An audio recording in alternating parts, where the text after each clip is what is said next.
Nagsimula ang movie ng sorpresang dinala ni Paul si Iris sa grand opening ng Skyview Tower, at masayang-masaya silang pumasok ni Paul. Pagkatapos ay sinabi na ang tower na iyon ay may taas na 150 meters, gawa sa bakal at mga salamin, at natapos lang ito ng napakabilis, kaya't kinabahan si Iris sa kanyang narinig, ngunit wala namang kakaibang nangyari at nakarating pa din sila sa itaas, at nakita nila doon na pinagalitan ng isang guard ang isang batang lalaki dahil naghagas ito ng coin, at baka makasakit ito.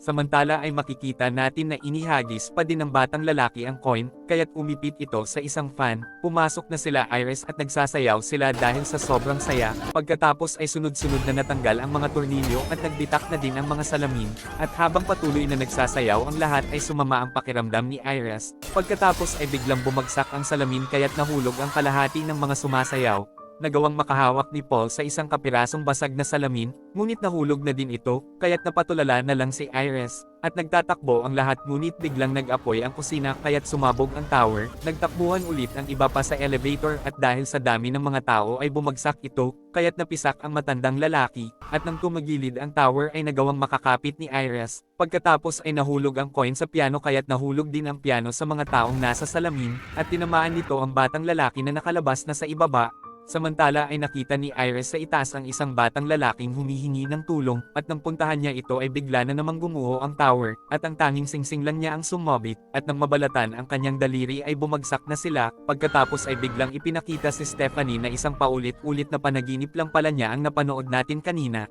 Pagkatapos ay umuwi siya sa kanilang bahay at nagpunta sila ng kanyang kapatid na si Charlie sa bahay ng kanilang tito, at nakita nila doon ang kanilang mga pinsan, at tinanong niya ang kanyang tito tungkol sa kanyang lola na si Iris, at sinabi niya na palagi niya itong napapanaginipan, ngunit nagalit ang kanyang tito at sinabi nito na namatay ang lola mo para sa atin. Nagalit siya at iniwan niya tayo, at nanirahan siya sa isang isla at mula noon ay hindi na siya nagpakita pa sa atin, at dahil dito ay nagkaroon siya ng kondisyon sa pag-iisip. Pagkatapos ay pinuntahan niya ang tinitirhan ni Iris sa isang malayong isla. Nakita ko po kayo ni Lolo sa harapan ng Skyview Tower na nawasak at namatay kayong lahat, at palagi kong nakikita ang mga pangitain na ito araw-araw. Nakikita ko din sa aking pangitain ang mga nakikita mo, at dahil dyan kaya't nailigtas ko ang lahat mula sa isang napakalaking aksidenteng nangyari ng araw na iyon. Kinuha ko ang coin sa batang lalaki na naging dahilan ng pagbagsak ng tower, at alam ko na din na mababasag ang salamin sa sahig, kaya't kaagad ko itong sinabi sa mic, at dahil dito ay maraming tao ang mga nailigtas ko dahil nalinlang ko ang kamatayan. Ngunit hindi naman iniwan ng kamatayan ng mga taong iyon, at nakipaglaro ang kamatayan sa kanila, at pinupuntahan sila nito upang patayin, ngunit hindi lang sila kundi pati na din ang kanilang mga anak at mga apo, at pinatay din niya sa cancer ang iyong lolo Paul, kaya't nagpunta ako dito upang magtago at malinlang ko ang kamatayan, dahil kung mamamatay ako ay papatayin niya ang iyong ina, ang kanyang mga kapatid at kahit na kayo, ngunit habang nabubuhay ako ay walang mangyayari sa inyong lahat. Bakit ko po nakikita ang mga ito, dahil nasa atin na ngayon si kamatayan? Pagkatapos ay ibinigay ni Iris kay Stephanie ang isang libro na may mga detalye ng mga nakaligtas sa insidente, at kung paano namatay ang mga ito at kung paano malilinlang ang kamatayan, ngunit hindi kinuha ni Stephanie ang libro at umalis. Pilit na ibinibigay ni Iris ang libro. Pupuntahan na kayo ni kamatayan at kailangan mong iligtas ang buhay ng ating pamilya sa pamamagitan nito, at dahil ayaw pa din niyang maniwala ay sinabi ni Iris, na ngayon ay tingnan mo ang aking kamatayan. Pagkatapos ay sumingaw ang gas kaya't biglang sumaksak ang roof compass sa bibig ni Iris at namatay ito, kaya't naniwala na si Stephanie sa sinasabi ng kanyang lola. Pagkalibing ng kanyang lola ay dumating ang kanilang ina na nang iwan sa kanila, at ngayon ay alam na niya na ito na ang susunod na mamamatay, kaya't upang mailigtas ito ay binasa na niya ang libro na ibinigay ni Iris, at nakita niya dito ang nakatago na isang coin na kinuha ni Iris sa batang lalaki, at nang malaman na niya ang lahat ay tinawagan na niya ang kanyang pamilya upang maalerto ang mga ito, ngunit wala namang sumasagot sa kanya dahil nagsasaya ang mga ito sa house party. At sa party ay makikitang may nabasag na isang baso, at nahulog ang nabasag na piraso nito sa mga yelo, at nang makuha ito ng ama ni Stephanie ay inilagay niya ito sa armchair. Pagkatapos ay kinuha ni Darlene ang nakita niyang kalekay sa ilalim ng trampoline, at nang tamaan ng Jenga ang baso ay nahulog sa damuhan ang basag na baso at natapakan ito ni Howard, at nang tamaan ng kalekay ang switch ng grass cutter ay sinagasaan nito ang kanyang muka. Kaya takot na ipinaliwanag ni Stephanie ang lahat ng nalaman niya sa libro ni Iris. na kahit na nailigtas ni Iris ang mga tao sa tower ngunit isa-isa naman silang pinapatay ni kamatayan, at talagang papatayin din sila at ang kanilang buong pamilya.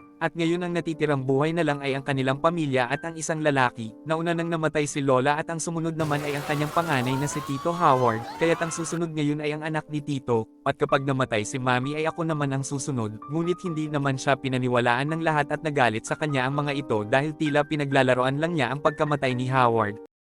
Pagkatapos ay makikita natin si Eric ang anak na lalaki ni Howard sa isang piercing shop, at nagsara na siya pagkatapos ng kanyang trabaho, at nang umikot ang ceiling fan ay nahulog at kumawit ang isang chain sa hikaw niya sa ilong. Pagkatapos ay hinila ito ng ceiling fan kaya't nasipa niya ang isang floor lamp at nag-apoy ang alcohol sa ibaba. Nagawa niyang matanggal ang chain ngunit nahulog naman siya sa apoy, at makikitang nasunog ang kanyang shop, kaya't nang malaman ito ni Stephanie ay agad silang nagpunta ni Charlie sa shop, ngunit bigla silang hinarang ni Eric at ang nakapagtataka dahil wala namang nangyari sa kanya. Pagkatapos ay muntik na itong masagasaan ng isang truck ngunit hindi naman ito nasaktan, at pagkalabas ng kapatid nitong babae na si Julia ay tinamaan ito ng bola sa ulo, kaya't nakuha siya ng truck ng basurahan. Agad nilang hinabol ang truck at pumanik si Stephanie sa ibabaw nito upang iligtas si Julia, at makikitang dinudurog ang mga basura sa loob, kaya't nasama ng nadurog ang kanilang pinsan doon, at tanging isang kamay lang nito ang naiwan sa kamay ni Stephanie. At sinabi ni Stephanie na inakala niyang si Eric ang susunod na mamamatay, at inamin ng kanyang tita ang buong katotohanan na hindi pala tunay na anak ng kanyang tito si Eric, kaya't hindi ito ang namatay, at ngayon ay nagsimula na silang maniwala kay Stephanie. At sinabi ni Bobby na kapatid ni Julia na ako na ang susunod ngayon, ayoko pang mamatay, tulungan mo ako Stephanie, di ba't nakikita mo na ang susunod na mangyayari? Pagkatapos ay naalala ni Stephanie ang sinabi ni Iris tungkol sa isang batang lalaki na nakaligtas sa tower, na nagtatrabaho sa ospital, at alam din nito kung paano malilinlang ang kamatayan, kaya't pinuntahan nila ang batang si JD sa ospital na tumanda na ngayon, at sinabi nito sa kanila na nandoon ako sa tower at ako ang anak ng singer, kaya't naalala ni Stephanie na nakita nga niya ito sa kanyang pangitain. Wala na po bang ibang tao na nakaligtas sa kanilang kamatayan? Mayroong 2 tao na nakaligtas ngunit namatay pa din sila, at nang ma-revive sila ng mga doktor kaya't natakasan nila ang kamatayan. Samantala ay naisip ni Eric na pakainin si Bobby ng mani upang mamatay dahil allergic ito sa mani, at upang matakasan nito ang kamatayan ay bibigyan niya ito ng anti-allergic medication upang ma-revive. Ngunit pagpunta nila sa vending machine ay nasira naman ang spring nito sa loob, kaya't binasag nila ang salamin upang makuha ang mani. At sa loob ay nabagsakan ng chart ang pindutan ng MRI kaya't nag-on ito. Pagkatapos ay nakakuha na si Eric ng wheelchair at injector, at ipinakain na niya ang mani kay Bobby, at dahil sa patuloy na pagtaas ng magnetic ray ng MRI, kaya't hinigop nito ang lahat ng mga bagay na may bakal, pati na ang wheelchair at si Eric dahil may mga hikaw siya sa kanyang katawan, at namatay siya dahil pinisak siya ng wheelchair sa loob ng MRI, at kahit magang-maga na ang mukha ni Bobby sa allergy ay nagawa pa din niyang makuha ang injection sa kamay ni Eric, ngunit tinamaan naman siya sa mukha ng spring na bakal na hinigop ng MRI. Pagkatapos ay sinabi ni Stephanie sa kanyang ina na ikaw na ngayon ang susunod, at sa palagay ko ay kailangan mo nang manatili sa bahay na tinirhan ni Lola, dahil nagawa niyang matakasan ang kamatayan niya doon. At pagkatapos ay makikitang nahulog ang coin na itinago ni Iris, at kinuha ito ng isang matandang naglalakad. Samantala ay agad nang pumunta sila Stephanie sa bahay ni Iris, at nagkaroon na ng gas leak at nag-short na din ang kuryente sa loob, kaya't biglang sumabog ang bahay at tumaob sa tubig ang sinasakyan ni Stephanie, at hindi na siya makaalis sa upuan dahil nasira ang kanyang seatbelt, at kahit na nasunog na ang mukha ni Darlene sa pagsabog ay nagawa nitong maalis ang nakadagan kay Charlie, ngunit tinamaan naman ito ng bumagsak na poste kaya't namatay ito, at dahil alam ni Charlie na ang ate niya ang susunod kaya't iniahon niya ito sa tubig, at nang makita niyang namatay na ito sa pagkalunod ay agad niyang CPR ito kaya't nabuhay na ulit si Stephanie. At masayang-masaya na silang magkapatid dahil nadaya na nila si kamatayan.